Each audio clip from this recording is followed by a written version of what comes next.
sa hangin, tumindig at magsilbing liwanag.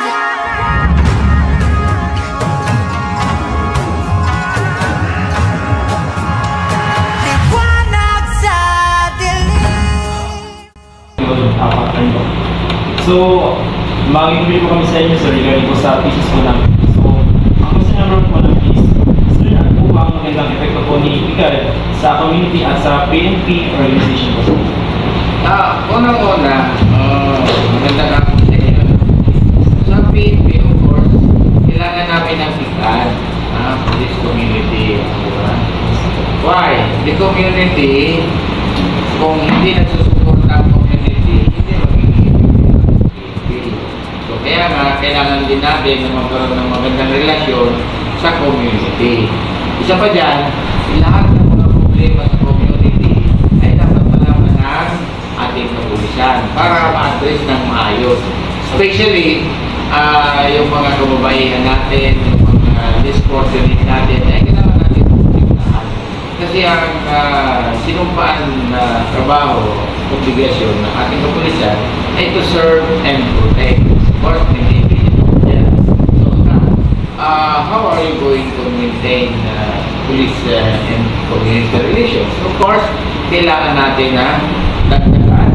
Kailangan natin ng magandang relasyon para magkaroon ng magandang community to maintain peace and order. Okay? So, just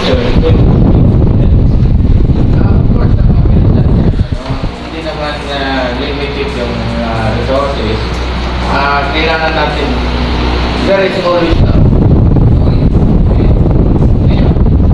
kita natin kung yung problema doon sa community, kailangan natin addressan. Para pag kumisakit ka sa ulo,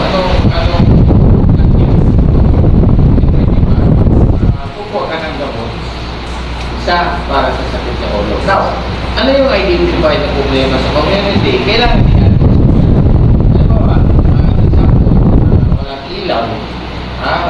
Of course, isang itatap. Of course, tapping all those stakeholders sa community. Kaya sa kalsada, DPWH. Sa ano yun? Sa mga residents doon, DSWD. So na, para mag-coordination tapos, tulong-tulong yung line agencies para magkaroon at ma-addressan lahat ng problema.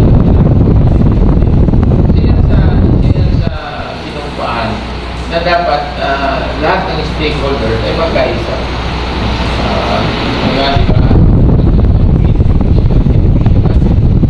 With the active support of the community.